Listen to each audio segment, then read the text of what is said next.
Hello mga kawamshi, mga kasaypam. It's Mama Soy and welcome to my channel. Yes guys, ayan guys, natapos na yung double deck bed na pinagawa ko sa kapatid ko. Ganito kasi yun guys, akala ko kasi nakaalis na yung kapatid ko. So, nag-chat ako sa kanya na kung pwede dito lang matutulog yung dalawang bata habang wala siya sa kwarto niya dito sa Tagbilaran, dito sa third floor ng building. So umuo naman siya kasi akala ko nakalabas na nga siya. So bigla lang siyang umuwi. So eto na, saan matutulog yung dalawang bata, si Yon at si Kobe. So naisip ko magpapagawa ako ng double deck bed. So, ayan, nakapagawa na. Tapos na nga, guys. Ayan, guys, oh. So, yes. Ang bilis lang, guys. Mga 3 araw lang siguro. Pero ang nabili ko dito, guys, ano lang, yung dalawang plywood lang na nabili ko. Tapos, yung material iba, parang plywood at saka yung welding rod. Yan ang nabili ko. Tapos itong mga materials na gamit iba, sa kanya na parang nagawa kasi sila ng ano, yung parang workout, yun, nandun sa labas. So mga tira-tira yan. So ayan, ginagawa nila. Kasi sayang din naman, no? Ayan. So ginagawa ng kapatid ko. Ayan, ito. Natapos na nga. So ang bibili sana ako ng foam guys para mahigaan na komportable makahiga yung mga bata. Ikaso, ano, mahal. Pag 3,007 something yung ano, so bumili na lang ako ng ano, parang mattress yung para pang ano lang basa, hindi sila yan, tapos at dalawang blanket lang. Ayan guys, yan lang ang nabili ko. So yes, so excited na yung mga bata. Talagang tumutulong si Kobe sa pagpinta. Pero si Sean, siguro makikita nyo sa other vlog ko, para sa other channel ko yata yon, sa Madam Bugyang, na tumutulong si Kobe. Hindi tumutulong si Sean kasi may tinatapos na mga project niya sa school. Kasi malapit na rin yung first year medical test, siguro sa katapusan ng buwan ngayon. So, yes guys, ayan na guys, ready na. So, mamaya, pag dating ng mga bata, 1:00, baka ipapasok na namin itong bed. So parang hinahanda ko na lang. Parang ako din, naging excited din ako. So yes guys. So Friday ngayon guys, uuwi ako ng Antequera. So babalik ako Sunday pa. So hinahanda ko na lang yung mga ano, kasi hindi pa umuwi yung mga bata. Klase pa kasi nila. Mamaya pa mga 1:00 uuwi ang mga bata. So yes, ito na guys, hinahanda ko yung dadalhin ko sa Antequera. Tapos nagluluto na rin ako ng pagkain, pero sila na lang siguro ang ewan ko kasi si Kobe actually hindi naman kumakain ng mga luto nila. Siguro bibili lang sila doon sa restaurant sa baba, yung gusto nilang ulam, kasi binilinan ko na din sila ng pera para panggastos nila habang wala ako. So mga Sunday pa ako uuwi, kasi alam nyo naman yung pasok ng mga bata is 6 o'clock in the morning. So sinong kaya Sunday ako uuwi, Sunday ng hapon. So siguro guys, see you in Antequera. Sana ako guys papunta ng Antequera, kaso tinawagan ako ng kapatid ko. Ewan ko ba kung bakit papupuntahin naman niya ako sa bahay niya. Hoy, hala si RR!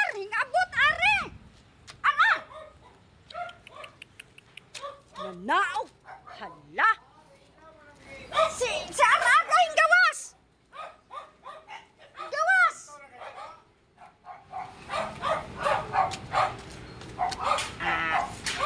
Ayun, ang aso guys! Labas! Ayun. Pupunta lang sana ako. Ay, ang init guys!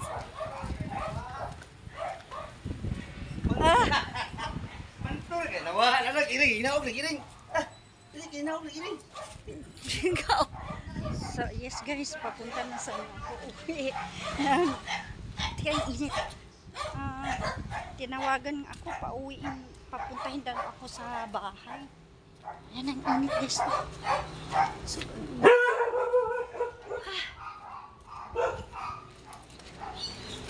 So, balik tayo sa bahay namin guys. Doon sa taas. So, ano kaya ang kailangan niya? Tinuruan ko naman siya paano gamitin yung pang ano sa sugar niya. Ay. So, ang init guys, oh.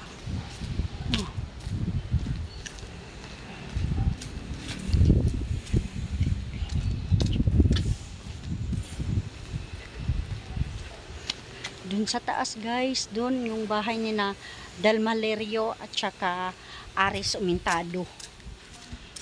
Gob. Ay. Magkapit bahay lang kami ni Gob guys. Pero ewan ko kung kilala niya ako. Baka hindi. Magkapit bahay kami pero hindi kami magkakilala.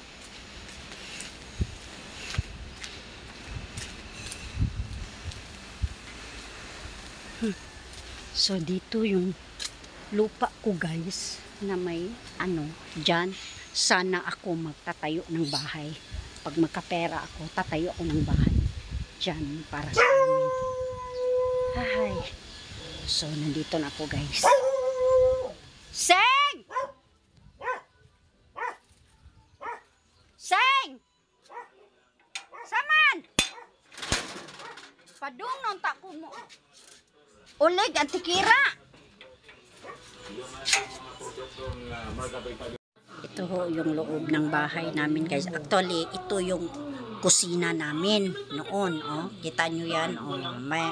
Yan ang kusina namin noon. Tapos tingnan nyo guys. Oh. Masyado ng bulo. Na na talaga yung mga kailangan na talaga ng repair. Tapos dito guys, ito yung kwarto ng dati yung lolo't lola namin, yung parents ng mama ko. Dito sila na hanggang silang dalawa namatay dito itong kwartong to. Ginawan talaga namin ng may kung nakikita mo may kitchen, may lababo, parang special yung kwartong yan. Tapos may CR din sa loob. Sa lola't lolo ko yan, parents ng mama ko. So, dito, ito yung dati kong tinutulugan namin. So, ito na nga guys. Sorry ha, medyo madilim lang.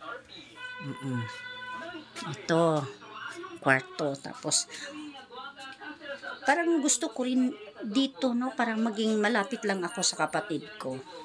At matitingnan-tingnan ko siya. Tapos, aayusin ko lang itong ceiling. Itong kwarto, may bed na. Ayan. So, lilinisin lang to. May bintana naman. Tingnan natin sa labas, guys. Ayan sa labas, oh. Pero sira-sira na talaga yung bubong, oh, nandyan na sa baba. Kailangan ng repair talaga. So, okay naman siguro dito, guys, no? Kung okay lang ba kaya ng mga bata, papuntahin ko muna sila dito para, ang sa akin lang, para may makatingin din sa kapatid ko na nandito guys, kawawa naman kasi. So, dito yung kusina namin. So, ginagawa lang may pader na ginagawa ng, para yung kabila kasi yung sala, may nakatira na pamilya doon.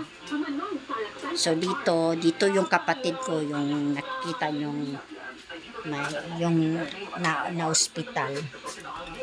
So yes, ito lang siguro guys, para maging malapit lang ako at matingin-tingin ko siya, kasi kawawa kasi siya, nag-iisa lang siya dito. Yung anak niya hindi naman nakatira dito kasi nag-asawa na rin. Sira-sira na guys. Dito lang ako nag-alala guys, kasi masyado nang bulok yung ano. So suggest lang guys. So ito yung So ito din guys, may nakatira din sa taas, oh. Tapos ito, bahay ito ng kapatid ko, yung nandun sa sa Manila. May nakatira diyan ng mga pamangkin ng asawa niya, mga estudyante. So dito, gusto ko, okay din naman dito, sa taas. Tapos diyang pader na yan guys, Coca-Cola na yan. Coca-Cola plant na yan. So yun guys, comment down below kung anong ma-suggest nyo ha. Okay. Ako guys, so akala ko kung ano na, may binibigay lang pala sa akin na blouse. Ito guys, so ang ganda guys. So kala ko kung ano na. So yes guys, ito yung motor ko guys, oh. Naalala nyo? Ayan. So sabi niya, pwede ko na itong bawiin. Okay lang babawiin. Hindi naman siya magdadrive eh. Hindi na siya magdadrive. So ipapaayos ko to. Tapos ito nang gagamitin ko. Punta dito, uwi ng Antiquera ko. Diba? Hindi. So ito yung nandyan yung van, tapos yung motor ni Poy Pompi. Ayan. So, saan makapasok ako dun sa lupa ko? Kahit konti lang guys. Kasi may aso din sa loob eh. May aso. So, tingnan yung lupa ko para malapit ako sa kapatid ko. Diyan kasi guys, oh, may bahay sa loob. May payag. Parang budiga na. Nagawa ng ano. So, dyan ako magtatayo ng kahit maliit lang. As long as malapit ako sa kapatid ko para matingin-tingin ko na rin yung kapatid ko. Diba? So, masyadong mainit guys. So, diba? Tingnan mo doon sa taas. Bahay na ni Governor Aumentado at saka ni Del Malerio dati. Ngayon nawan ko, ang alam ko sa ang Del Malerio parang binibenta yung bahay nila at lupa, tapos hindi ko na alam kung saan na sila ngayon nakatira. Si Aumentado nang dyan lang, bahay ni na Governor Aris Aumentado nang dyan lang. Init guys, masyadong mainit sa Tagbilaran. So mamaya uwi talaga ako. Subukan ko lang kasi masyado ng mga alas 3 na lang siguro ako uuwi para makasakay na rin ako ng ng bus na diretso sa amin. So yes guys, init.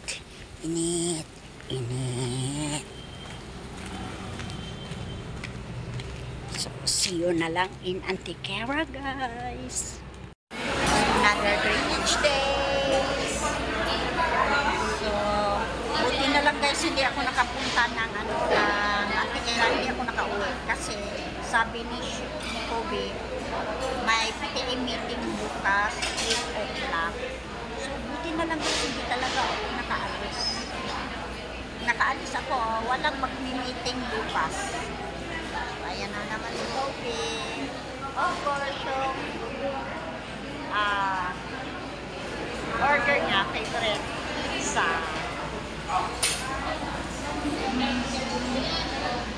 another day with Kobe. Kobe, sige na, say hi. Grabe talaga si Kobe, ayaw magpaano. Imbis na tutulungan niya ako, hindi naman niya ako tutulungan. Pero pag sa Soy Boys, dun siya. Serving 2052. Oo guys, nandito kami ulit kasi nagpabili naman ulit si Kobe ng ng gamit niya sa school. Ito. Yan. Mga ribbon daw yan guys. Gunting. Tapos, ano pa bang gunting. So, yes, ulit.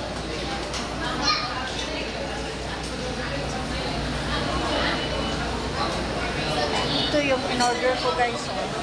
Bago sa Greenwich. Yan ang order ko. Well, of course, ayan na guys. Ayaw sa gihadong! Wala na to, imo isul. Ay, magabot! Sa tayo, nakay patra. Sa tayo mo karto. Hindi na. Oy, nagubo lagi ro kap. Nakuya na bukton kahit kay ato ginon. Manda ka to ganay gubo. Pare may ko imong to. Tira lang to buhat. Okay, ayan. Sa sagutan. Mas papulong na naso. Ay, yun yung gusto na. Kamot. Suot kayo eh. Oh. Oo, liko si Chad. Isa ko bitana. Oh, suot kayo. Okay. Tuwa magpuntahan. Nice! Masayang kamot tayo sa. Kamot. Nar! Uy, uy, uy. Ayay. So, day. Ay sa kayo dito sa. Ay sa dito. Hala, pintal! Ay sa. Langkat? Ano ba ko? Bangko, kwak, drip. Okay. Ay, nabalik pa yun. Ay, nabalik. Sige, mo dito ba ito? Ikaw may ari sa'yo. At tiil mo. Sabot pa yun. So, that's mga balidan seroy. Naara! Kikyo! Ay, lupitan na. Nagsinilas sa akin. Sa ligay na na, hidaanan. Siligi! Ayaw ninyo glabayin ng ilaw mo, basura mo yan. Na. Lumatik na. GB na siya. Na guys. Bilas, kiling, banggi na butani. Asa may mo, kuhaan na rin. Hala, ayaw tayo iduot, Chloe, kay ang chargener. Saksak. Wala pali, ako si Quinta Mil nga. Ay, klasa. Gusto mo na? Kato lang. Kato na lang, ato. Mati na. Anang saksakanan ba? Di, ikawas. Kasi ikawas na. Bukata niya. Bukuan ka. Okay na kayo. Paano plywood ko eh? Nisilang na. Silhigi una ng ilawom dong. Guys, napasok na rin pero ang daming nasira guys. Uy, so dito sa taas pala si Kobe. Tapos dito sa baba si Sean. So ito guys, talagang kinuha ng kapatid ko kasi hindi makasya itong ito. So kinuha yung door. Ayan, so ngayon napasok na to. So ibabalik yung lagay dyan, yung door. So medyo tingnan mo sa bintana guys. Kaya dito, ganda ng hangin. Tingnan mo yung view dyan. Overlooking. Diba? Mga bahay, mga laking bahay. So yung bahay namin nandun sa ano, tapos kita-kita ng paula. Ayan, sayang yung bahay dyan guys, walang nakatira. Tsaka yung mga damo, ang taas na, hindi na halos makita yung bahay. Bibilhin ko yan. Char. So ayan na guys.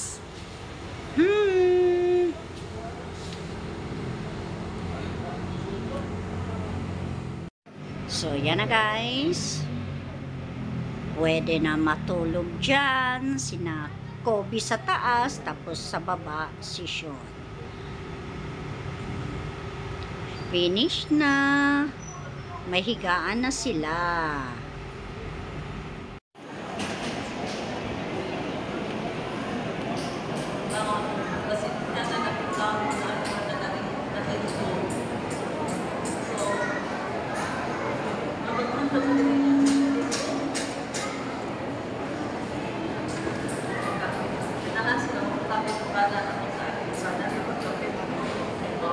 Teaching mga naluda, tawag sa mga naluda na ama. Di ba sin malugangan ang kulikuran na